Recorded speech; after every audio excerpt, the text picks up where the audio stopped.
You're listening to Victory Baliwag. We hope that this message encourages you today. Pastor Lloyd asked me to minister with him. It's always a privilege. Dahil sa mga impartations niya, kahit yung mga suot namin, mga impartations ni Pastor Lloyd yan. But kidding aside, I want to invite everyone to stand up as we give reverence to the reading of the Word. We'll be reading from Acts 17. On your Bibles, it's on page 540. We'll start at verse 16 up to verse 34. Medyo mahaba, okay? But we're gonna read it. Let's read. Now, while Paul was waiting for them at Athens, his spirit was provoked within him as he saw that the city was full of idols. So he reasoned in the synagogue with the Jews and the devout persons, and in the marketplace every day with those who happened to be there. Some of the Epicurean and Stoic philosophers also conversed with him, and some said, "What does this blubber wish to say?" Others said, "He seems to be a preacher of foreign divinities, because he was preaching Jesus and the resurrection." And they took him and brought him to Areopagus, saying, "May we know what this new teaching is that you are presenting? For you bring some strange things to our ears. We wish to know, therefore, what these things mean." Now all the Athenians and the foreigners who live there would spend their time in nothing except telling or hearing something new. So Paul, standing in the midst of Areopagus, said, "Men of Athens, I perceive that in every way you are very religious. For as I passed along and observed the objects of your worship, I found an altar with an inscription, 'To the unknown God.' What therefore you worship as unknown, this I proclaim to you. The God who made the world and everything in it, being the Lord of heaven and earth, does not live in temples made by man, nor he is served by human hands as though he needed anything, since he himself gives to all mankind life and breath and everything. And he made from one man every nation of mankind to live on all the face of the earth, having determined allotted periods and the boundaries of their dwelling place, that they should seek God and perhaps feel their way toward him and find him. Yet he is actually not far from each one of us, for in him we live and move and have our being. As even some of your own poets have said, for we are indeed his offspring. Being then God's offspring, we ought not to think that divine being is like gold or silver or stone, an image formed by art and the imagination of man. The times of ignorance God overlooked, but now he commands all people everywhere to repent, because he has fixed a day on which he will judge the world in righteousness by a man whom he has appointed. And of this he has given assurance to all by raising him from the dead. Now when they heard of the resurrection of the dead, some mocked, but others said, "We will hear you again about this." So Paul went out from their midst, but some men joined him and believed, and among those whom also were Dionysius the Areopagite, and a woman named Damaris, and others with them. Let's pray. Lord, we thank you for your word. Lord, we just pray that you will open our hearts and our minds today to receive your word. Panginoon, Lord, we are made in the image of God, and so we have a purpose. So Lord, may we realize the purpose that you have for us. Lord, we are ready to receive, God. Speak to us in Jesus' name. Amen and amen. You may now take your seats. As you are taking your seats, pwede mo bang batiin ng magandang umaga ang iyong katabi? Magandang umaga po sa inyong lahat. And we're now on the last leg of our series, Unstoppable. No? Naka-6 na linggo na po tayo. Mukha lang pong hindi may stop yung series, pero unstoppable yung series, pero may stop na po siya ngayon. But the mission will still continue. And as we have said for the past 6 weeks, yung traffic light na yan is really inspire the traffic light sa atin, no, sa mga Filipino, by Pastor Steve Morel. But it was used for the missions. No, ibig sabihin, pagka green po, go. Pag yellow, go faster. And pag red, go anyway to the nations that God is calling us. No? And kahit mabilis po tayong pagpunta sa mga nations, marirealize po natin, mabilis lang din po ang oras. Tama po ba? Yung February po, ang bilis lang. Na parang January, March. Na parang ang bilis ng February. No? Parang dinaanan lang natin siya. And we are now landing our series. And how many of you here, pagka sinasabi mo ang bilis ng oras, medyo may kabang konti, medyo kinakabahan ka. No? Parang, ang bilis ng oras, no? Parang baka dumating na si Lord bukas, nagigera pa, di ba? Parang lalong bumibilis yung oras. But as I was studying this, no, I came across this 18th century nursery rhyme. Take note, this is a nursery rhyme about Solomon Grundy and his life. The goal is ipakita sa mga tao yung brevity of life. Ibig sabihin na ang buhay ay maiksi lamang. Basahin natin. Solomon Grundy, born on a Monday, Christian on a Tuesday, married on Wednesday, took ill on Thursday, worse on Friday, died on Saturday, buried on Sunday. This is the end of Solomon Grundy. Grabe, no? Yung isang buong buhay, shinorten sa isang linggo. But if you would think about it, this pretty much somehow sums up our life. Di ba? Ganun talaga. Pinanganak tayo, nabinyagan, nagpakasal, nagkasakit, di ba? And eventually, we're gonna die and then we're gonna be buried. But how many of you believe life is more than that, more than just that? Life is more than living. Tama ba? Kahit na ang buhay natin at the end of our days will be summed up by a hyphen. Di ba? Alam niyo yung hyphen? Yung 19 ganito to 19 ganyan. As ang pagitan lang ng buhay mo, hyphen lang. But how many of you will believe that we need to make that hyphen meaningful? Tama ba? Na dapat may magandang storya man lang tayo doon sa pagitan ng ating mga oras. And when we come to realize the existence and the essence of time, purpose come to light. Ibig sabihin, you now ask questions na, ito ba talaga yung gagawin ko habang buhay? Parang, is this what the Lord has called me to do? Hanggang kailan ko ba ito gagawin? Ano bang plano ng Lord sa akin? No? Pag na-realize po natin that life is short, nagtatanong na tayo, ano bang dapat nating gawin? And only after we align ourselves to the purposes of God that we will realize all of His plans and promises for our lives. Ibig sabihin, kapag po nalaman natin yung purpose ni Lord sa buhay natin, then makikita natin na may meaning pala tong buhay natin. That we are not just living and we are not just existing, but we're living and existing for a purpose. Sabi mo sa katabi mo, may purpose ka. May purpose ka because only God's purpose is unstoppable. Yung purpose ni God, hindi mo ma-hyphen yan. Hindi mo ma-concise ang purpose ni God because God's purpose is unstoppable. And ano po ba ang purpose niya? That His name will be known all throughout the earth. That every tribe and nation will get to know Him. And His purpose is unstoppable because we don't just get to understand who He is. No, pag nalaman po natin yung purpose natin in God, hindi lang natin nakikilala kung sino si God, but we even understand why He created us. Diba? Minsan ba nagtatanong ka, bakit ka nandito? Diba? Bakit ka gumigising sa umaga? Diba? Nandito ba tayo para magbayad ng mahal na gasolina? Parang hindi naman, di ba? So, we just get to know who our Creator is, but we also know why He created us. So, it's not just the who, but more importantly, the why of our existence. And so ano ba yung purpose ni God? Ang purpose niya is that the gospel will propel and will be made known to the nations. That we proclaim the gospel to the nations. But the problem is this, mga kapatid. Yan. We live in a heavily opinionated world. Naniniwala ba kayo doon?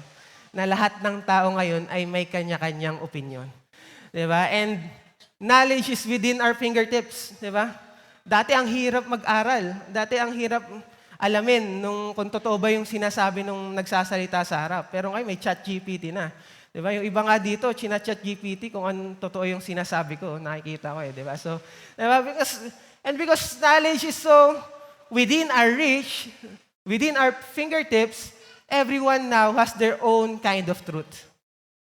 Everyone now has their own kind of truth. Di ba? May kanya-kanya na tayong pinaniniwalaan at may kanya-kanya na tayong truth. And even in the social media, love lang daw ang makakapag-judge sa atin. We cannot judge everyone and all. But really, what is the truth? Because the purpose of God is not for us to live on our own purpose. Now, even right now, people pursue their own idea of their purpose. Tignan mo yung katabi mo. Meron na yung idea kung anong gagawin niya sa buhay. Pero ang tanong, yan ba yung gustong gawin ni Lord?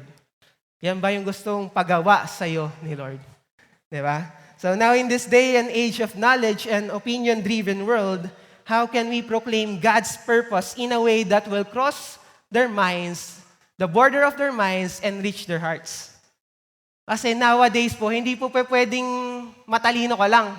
Hindi mo pwedeng alam mo lang yung sinasabi mo. Kailangan kumukonek ka rin sa puso. Kasi pag di ka kumukonek sa puso, offending ka. Diba? Pero hindi lang naman pwedeng kukonek lang tayo sa puso tapos di natin sasabihin yung katotohanan. So truth and grace must come together. And so, paano ba natin yan gagawin bilang tayo ang witnesses ng gospel? How can we do that? How can we preach and proclaim the gospel in a way that will cross the borders of their minds and will reach their hearts? So, makikita po natin yan kay Paul, dun sa binasa natin. How he did that. No, in Acts 17:16 to 34, but for the first two verses, it says here, "Now while Paul was waiting for them at Athens, his spirit was provoked within him as he saw that the city was full of idols." No, yung waiting, sino po bang hinihintay niya dyan? Si Timothy and si Silas. Now before he was in Athens, nanggaling po sila ng Thessalonica. And dahil sobrang unstoppable nila mag-preach doon, nagalit yung mga devout Jews, no? Gumawa ng riot, kaya napaalis sila. Punta naman sila ng Berea, kung saan marami naghihingi ng barya. No? So, hindi. Barya. The Berea, okay naman doon. Actually, the people there were very eager. No? They were very eager to learn the gospel. No? And sinesearch pa nga nila. They will examine the scripture if totoo ba yung sinasabi ng mga nagsasalita? So the Berean churches are a very good example when it comes to receiving the word. But sumunod yung mga gumagawa ng riot, no? Sunundan sila, tapos nagawa ulit ng riot sa Berea. And so napatalsik na naman si Paul, but naiwan si Timothy and si Silas, kaya siya naghihintay. So ngayon yung Athens, hindi talaga siya part ng pupuntahan nila. No? So Paul was just waiting for them at Athens, no? Naghihintay po siya dito sa Bulacan, si Paul. No, sabi, naghihintay sa atin eh. Ayan, medyo umaga. Good morning, di ba? Good morning. Di ba? So, nagpunta po sila sa Athens. Now, ano ba yung Athens that time? That Athens was considered as the center of culture and intellectual place for the Greeks, no? So, cultural and intellectual place for the Greeks. So, ibig sabihin, marami po ditong matatalino. Ay, maraming mga katulad ng katabi mo. Yan, maraming matatalino dyan. No? There are many scholars, maraming maarte, maraming mahilig sa art and architecture, no? And marami ding religious traditions. So, this is a home for philosophers. Ano ba philosophers? Lovers of wisdom. They were purpose-seeking people. Sila yung mga taong tanong ng tanong, bakit ba may ilaw? Bakit ba may hangin? Bakit ba may lupa? Bakit ba may bato? Diba? So, sila yung nagtatanong ng purpose at naghahanap ng purpose sa lahat. But then, we will see na being there, Paul's spirit was provoked. Bakit? Kasi nakita niya yung city, maraming K-pop. Na hindi, maraming idols, no? Back then, maraming shrines, temples, altars, no? Idols made, kasi nga, mahilig sila sa art, no? So they were sculpting their own idols, no? Yung word na provoke dyan, hindi po yan yung napikon, no? Hindi po yung nagalit siya na, bad trip to, yung sinasabi ni Pastor Lay kanina, taog niyan, di ba? Parang hindi yan yung kind of provoke feeling that Paul has felt. It was, in other translation, ang sabi doon, he was greatly troubled. He was greatly distressed. Okay? Nabagabag. Ayan, di ba? Alam niyo yung salita nabagabag? Dati, ginagawang tongue twister pa. Nakakapagpagabag. Di ba? So, meron ba dito, nabagabag ka na o nakabag ka lang? Di ba? So, it was real, nabagabag siya, hindi dahil ang daming idols, but dahil sa mga tao. These people, ang tatalino, but they're missing the point. They have all the knowledge, but they do not have a purpose. And how many of you believe knowledge is not enough? Knowledge is not enough. It cannot save us. Kaya nga ang tawag kay Jesus, kaya nga pag nagpo-proclaim tayo ng gospel, ang tawag doon ay saving knowledge. Because it is only through knowing Jesus Christ that we experience salvation. And so, sabi niya, grabe naman, sayang naman itong mga taong ito. Ini-spend lang nila yung time nila worshiping these unknown gods. These idols. No? Kahapon nga, sino dito nakapunta ka SM Pulilan? Yan. Nakita niyo sa SM Pulilan, kahapon nandun ako sa SM Pulilan.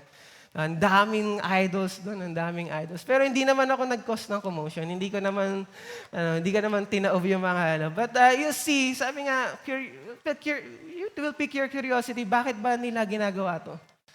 And I hope, no, na we will not come to a point na ganyan na talaga yan. Wala na tayong magagawa dyan. Hindi na mababago ang baliwag. Madadagdagan pa yan. Wag mo pag-pray na madagdagan pa yung 100. Ilan na ba ngayon? 150 na ba? Parang, basta, wag mo nang pag-pray na madagdagan, pero pray mo na i-meet sila ni God. And maybe ask question, no? Maybe ask question. When was the last time that you ever felt distress? Kailan ka ba nabagabag? Naalala ko sabi ni Pastor Lloyd sa amin dati noon. Kung anong nagpapainit sa ulo mo, yun yung idol mo. Diba? Tingnan mo katabi mo, napapainit ba niyan yung ulo mo? Baka idol mo yan, diba? So, I hope, no, that really what distresses us is that when we see people, we see lost soul. We see lost potential. We see the plans and promises of God not being fulfilled in their lives. You see, Paul's spirit was troubled because he knows that this is not the purpose of God for them. His spirit was troubled because he knows that the people are missing out on God's plan and purposes for them. Anong ibig sabihin nun? Paul has a heart for the people. With a heart for the people, God's purpose is unstoppable. Heart for the people. Hindi lang yan. He did not let his conviction na magstay sa kanya. His conviction leads to action. Makita nyo that as he was provoked, instead na maghintay lang siya kay Timothy and Silas, he reasoned in the synagogue with the Jews and the devout person in the marketplace every day with those who happened to be there. Mapapansin nyo, he reasoned. No? Hindi he preached, hindi he proclaimed. He reasoned. Kasi bakit? Kasi ang kultura kasi dati sa kanila, sa Athens, dito sa Bulacan, sa Athens, no? Mahilig silang makipagdialogo. Alam niyo ba yung dialogo? Makipag-usap, makipag-discuss. No, mahilig sila sa mga new ideas kasi nga wala pang AI noon, no? Hindi pa masagot yung mga curiosity nila. So, whenever they found someone that was very knowledgeable, no, very, alam mo yun, fluent, and it seems like they know what they're doing, what they're speaking, yun yung mga gusto nila, nakikipag-engage sila doon. So, si Paul, knowing their culture, he engaged their culture. Kumonek si Paul. No? He reasoned with them sa synagogue, di ba? Sa mga taong medyo naniniwala na, sa mga Jews naniniwala na kay God, and even more so sa marketplace, mga kapatid. Agora. That's the first time, no? Agora yung original Greek word that was used then. And yung marketplace is hindi yan palengke. No? Hindi yan palengke. It is where business is happening. No? Exchange of ideas are happening. Dito nag-gather yung mga tao. The Agora. Para siyang mall. Ganun ang itsura niya. No? And it was the first time that the gospel was preached, not inside the temple, but outside the temple.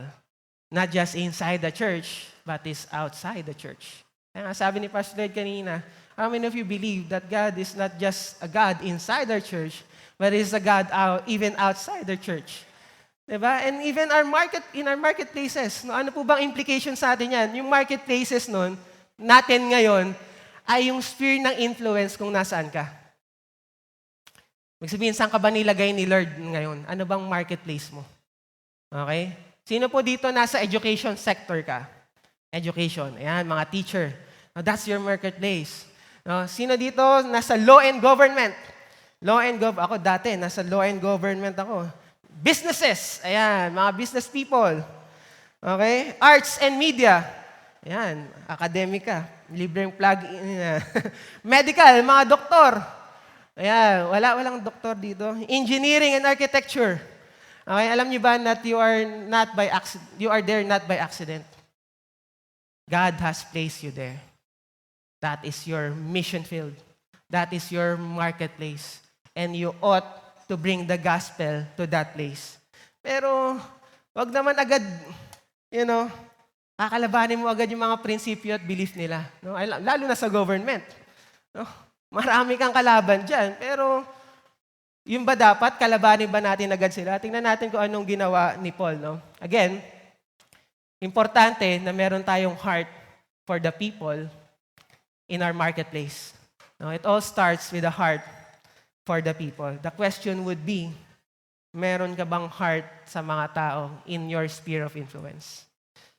O okay na kayo lang yung nakakilala kay Jesus? O hayaan mo na sila? Wala nang pag-asa yan. No?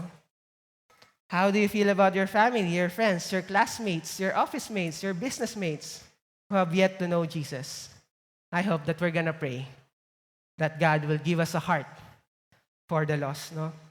And tingnan natin kung paano in-engage ni Paul yung mga taong ito despite having a difference in their culture, social, and even ethnical background, even religious background. No? In verse 18 and 19, some of the Epicurean and Stoic philosophers also conversed with him, and some said, what this babbler wished to say. Babbler wished to say. Others said, he seems to be a preacher of foreign divinities. Bakit? Because he was preaching Jesus and the resurrection. And they took him and brought him to Areopagus, saying, may we know what this new teaching that you are presenting now. Focus lang po muna tayo sa Epicurean and Stoic kasi magme-make sense lahat ng sinasabi natin pag naintindihan natin sila. Yung Epicurean, ayun, Stoic, mga philosophers yan, naniniwala sila sa mga philosophy. No? Kaya nga sila philosophers. No? Epicureans believe that dahil maiksi naman ang buhay, ang chief purpose natin ay enjoyin ito. Ayan. Now, the chief purpose of man is to enjoy pleasure. Ayan, tingnan mo yung katabi mo, gusto ba niya, YOLO ba yan? Mga gusto niya nag-enjoy lang sa buhay. No? And for them, hindi sila naniniwalang walang God, pero naniniwala sila na ang mga gods walang pakialam sa tao. That gods were distant and that wala silang pakialam sa mga tao. So yun yung mga Epicurean. No? Naniniwala sila, maximum pleasure. Yun yung purpose ng mga tao, maiksi ang buhay, enjoyin natin ang buhay. Okay? Yung mga Stoic naman, naniniwala sila that God is in everything and everything is God. So ibig sabihin, sa kanila naman, lahat ay galing sa Diyos. Masama o mabuti, galing sa Diyos. Kaya dapat tanggapin mo lahat yan. Kaya sa kanila, kung paano mo i-take ang buhay, yun ang greatest virtue. Ibig sabihin, kung ano man yung sakit na nararamdaman mo, kung ano man yung problemang nararamdaman mo, galing kay God yan. Tanggapin mo yan lahat. O, ganun sila, no? And also, they do not believe in second life. No?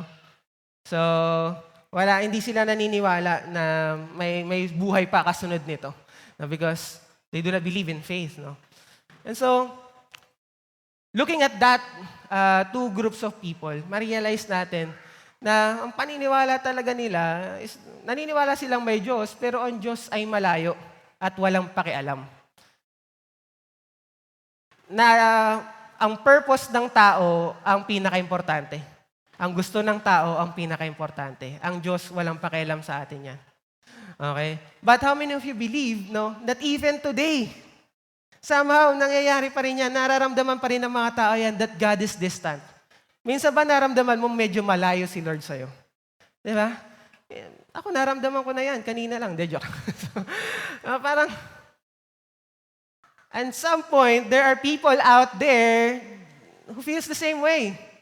That God is distant. Na walang pakialam si Lord sa buhay nila. But mga kapatid, we have this message.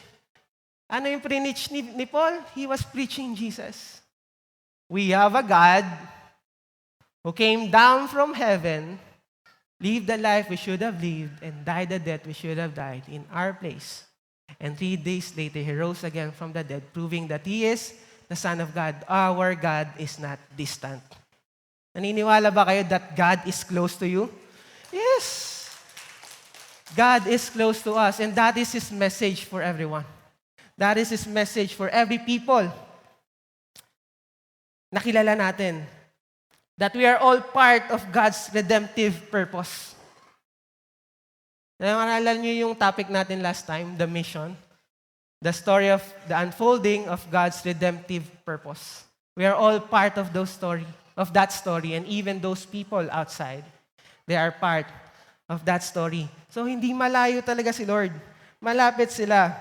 And so, as Paul continued to preach the gospel with the right message for the people, God's purpose was unstoppable. No? With the right message for the people, God's purpose was unstoppable.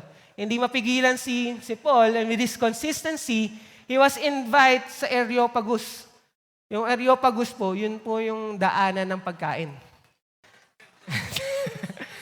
Hindi, Esophagus pala yung Esophagus. Areopagus, ang tawag po dyan, Mars Hill. No? Nandyan yung mga magkukumare. No? Yan na, kaya Mars Hill, kasi doon nagkwekwentuhan, mga magkukumare. So Mars Hill, ano ba yung Areopagus? Doon po yung area kung saan nag-exchange sila ng own convictions nila. Ng own paniniwala nila. No? Ako muna, alam niyo yung flip-top? Sino dito nanonood ng flip-top? Diba? Yan, no? Ako, si Paul. Dala ko mensahe. Diba? So, yan yung itsura niya. No? Para sila nag-exchange ng dialogue. And Paul was given a chance to preach the gospel to Areopagus. Imagine, no? Because of his consistency to engage in conversations. Imagine, parang nakikipag-usap ka. Itong taong to, kung sino-sinong kinakausap, imbitahan mo nga yan doon sa simbahan. Malaman natin kung anong sinasabi niya. Parang ganun yung nangyari. He was invited to Areopagus. Now, because, again, he has this message for everyone. The message of Jesus. He was preaching Jesus and the resurrection. And the message will always be Jesus. Because Jesus is the way, the truth, and the life.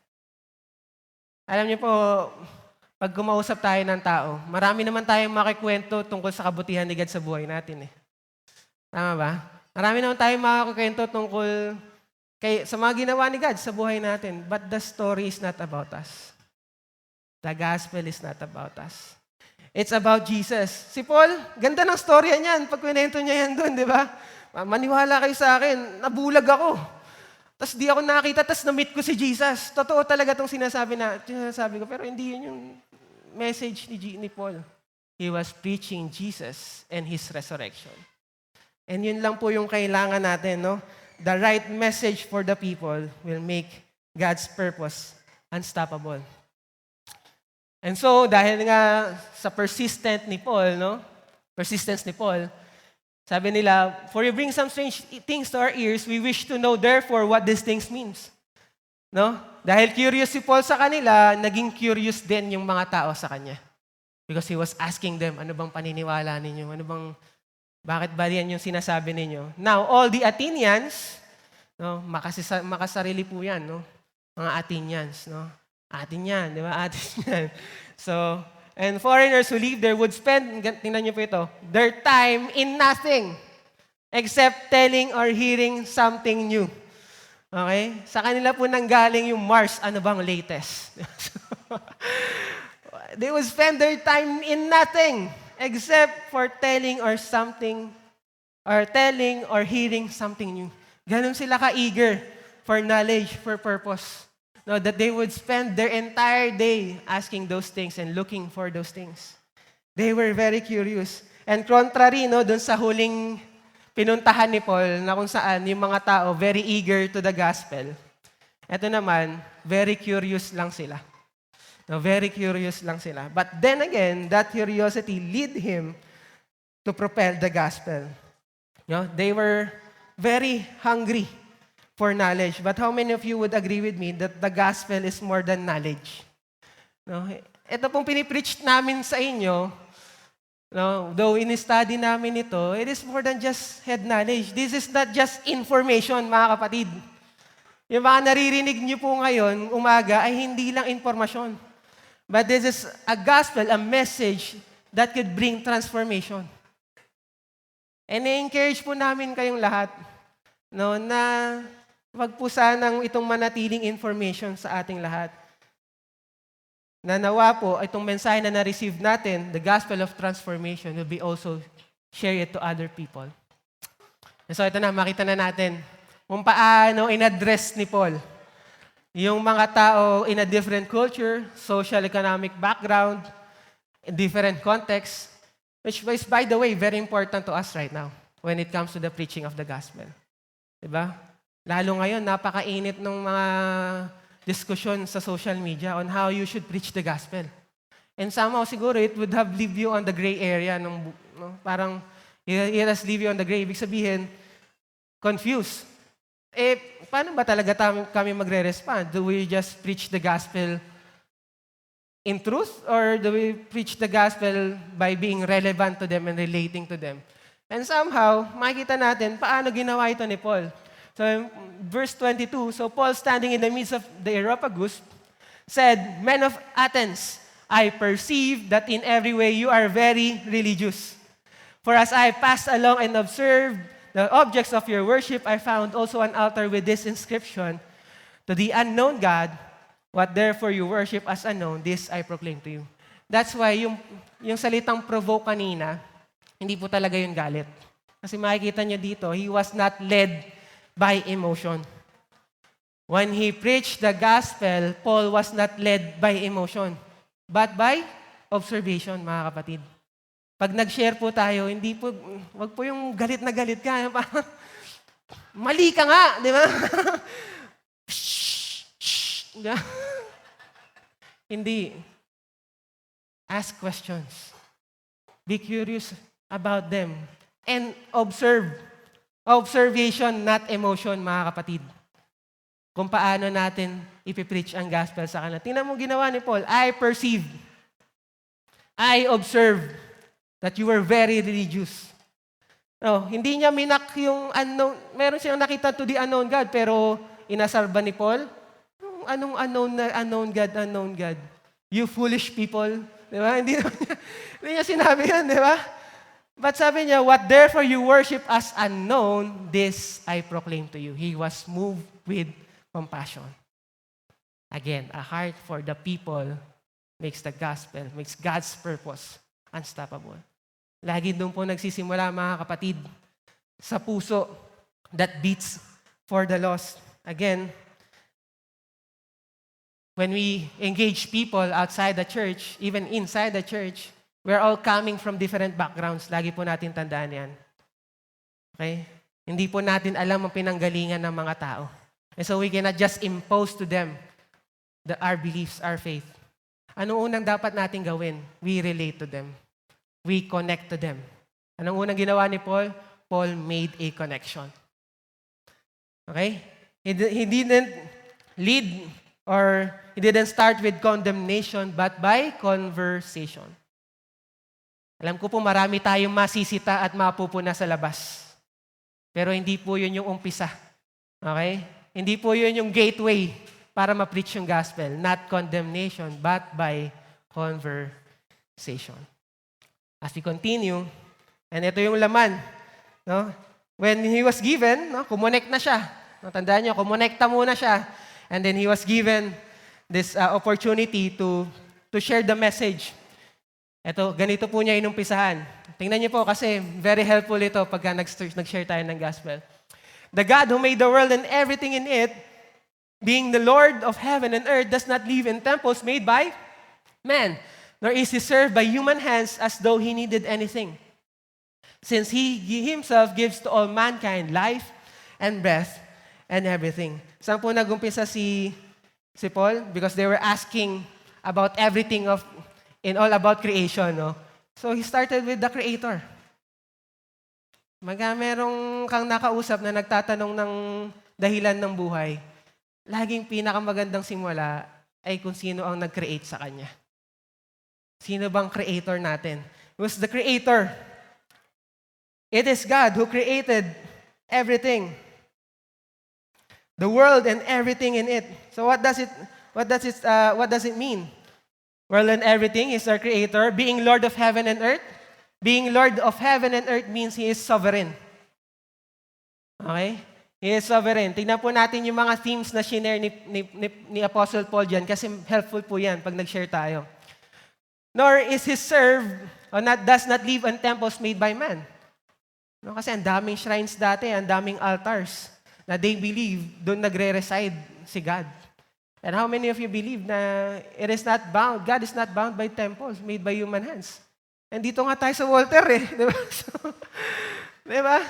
Because we are the church. You are the temple of God. You are the temple of the Holy Spirit.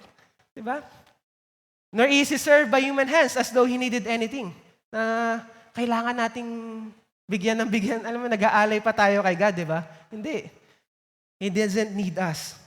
No, He is self-sufficient. Bakit? Sabi nga sa dulo, He is the life and breath and everything. He is the source and sustainer of life. He didn't just create us, He sustains us. So tingnan mo yung mga katabi mo. Yan ba'y nai-stress kapag yung mga bagay ay out of control na?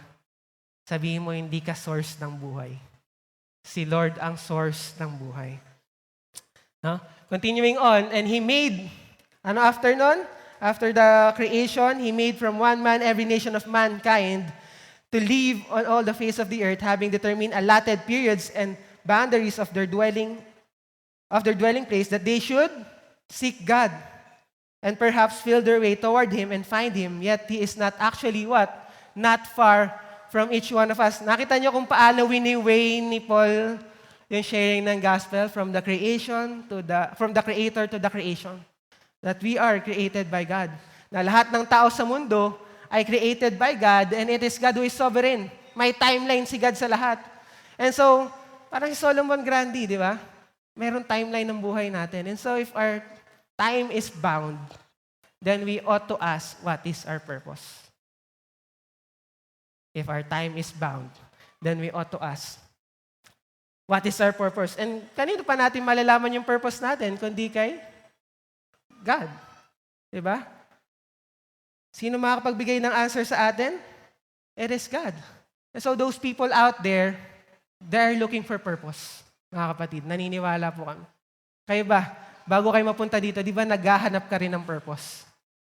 And so as we preach the gospel to them, it will lead them to find God. No, and then you will realize, no? Marirealize mo, hindi naman pala talaga malayo si God. No? Nung minute ka ni Christ, ano bang naramdaman mo? Ay, thank you Lord, hindi mo pala ako iniwan. Hindi mo pala ako pinabayaan, even at the times that I feel like I'm lost. In the same way, people out there, ganun din yung nararamdaman nila. Ito na, maganda din to. In 28 to 29, in Him we live and move and have our being, as even some of your own poets would have said, for we are indeed His offspring. Being then God's offspring, we ought not to think that divine being is like gold or silver or stone, or an image formed by art or imagination of man. So, napansin nyo, naka-quote, no? In Him we live and move and have our being, for we are indeed His offspring. Kasi kinote po yan ni Paul sa kanila. Yan po yung pinaniniwalaan nila. Kumbaga, yan po yung lagi nilang sinasabi. No, lagi naririnig ni Paul yan sa Areopagus in short. No, that in Him we live and move and have our being. And that we are indeed God's offspring. But, ina-attribute po nila ito sa Greek God, kay Zeus, to be specific. But Paul is saying is that, tama naman kayo, in Him we live and move and have our being, and that we are God's offspring. Pero hindi kay Zeus, kundi kay Zeus, di ba? Kay Jesus, di ba? In Him we live and move and have our being in Christ Jesus. And how many of you are thankful to God that you have a life? Amen? That we can live. That we can move. Tingnan mo yung katabi mo, gumagalaw pa ba? Parang Hindi na gumagalaw. Konti na lang kamo, konti na lang, okay? Now we are able to move to Him and through Him and for Him. And we have our being, that we are God's offspring. Sabi mo sa katabi mo, anak ka ng Diyos. Okay? Hindi ka anak ka ng teteng, anak ka ng Diyos. Okay? May purpose ka. Okay? And what can we get from this? That our purpose comes from our identity. Dahil anak po tayo ng Diyos, we are made in the image of God, then we ought to reflect God.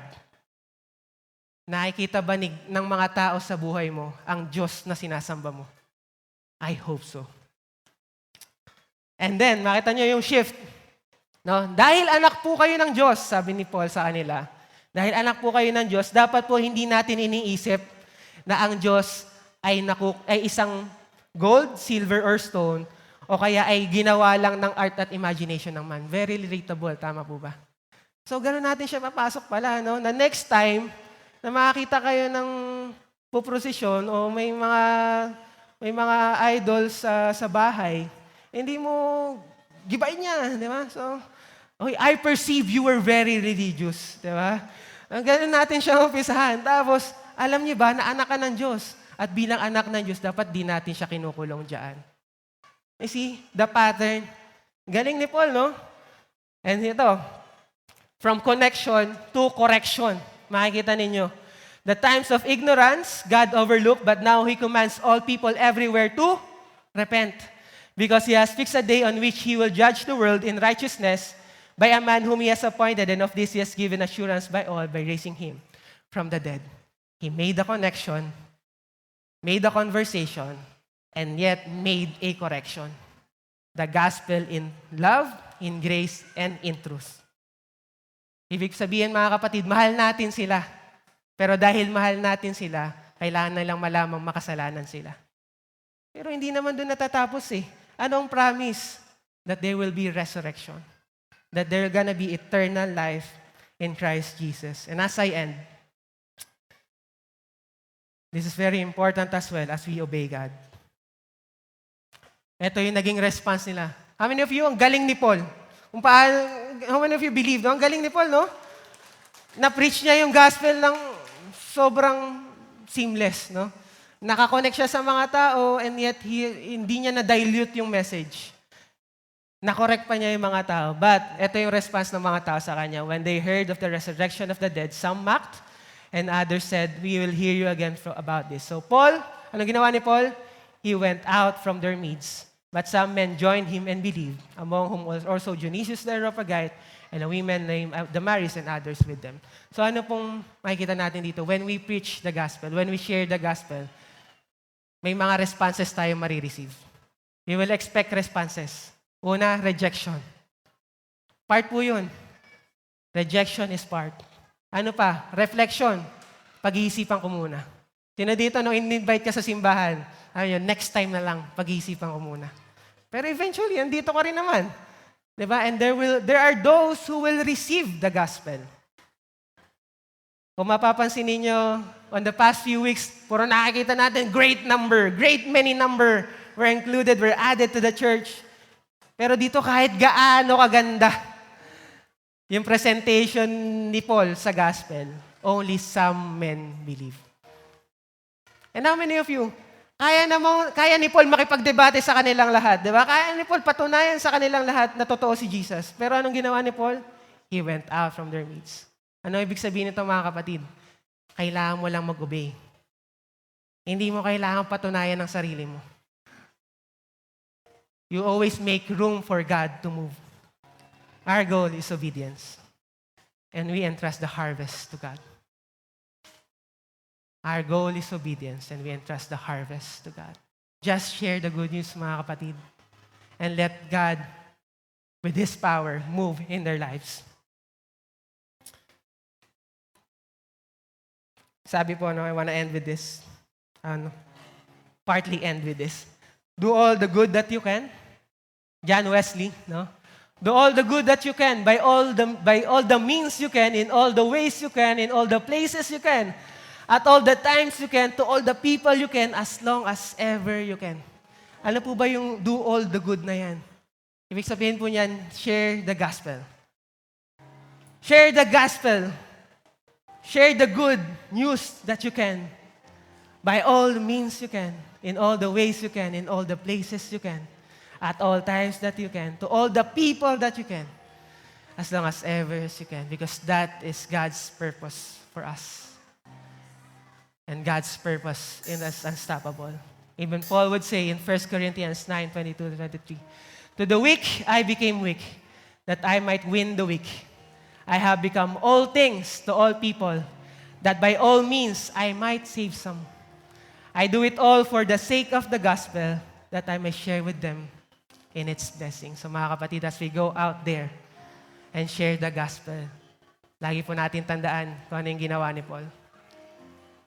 That we're gonna share the gospel in grace and in truth. That yes, we're gonna share Jesus, but we're also gonna be reaching for people. The goal is not just to preach the gospel, but to reach the people. And so as we go out there and reach the gospel and bring the gospel as far as the nation and as close as our families and friends, let us remember that the gospel is not just to be preached, but our goal is for the people to be rich. For the people to be rich. To become all things to all people. Tandaan natin to, no? All things to all people, by all means, all for the sake of the gospel. Why don't we stand up? As we respond in worship, Lord, we thank you that you have a purpose for us. And that is to bring the good news to the lost people out there, to engage them, to have a conversation to them, with them, Lord, not to condemn them, Panginoon, but to bring them the saving knowledge of Jesus. Lord, help us to respond in obedience. In Jesus' name, amen and amen. Let's worship God. Thank you for listening to Victory Baliwag Podcast. Follow us at Victory Baliwag on Facebook and YouTube for more details as we honor God and make disciples.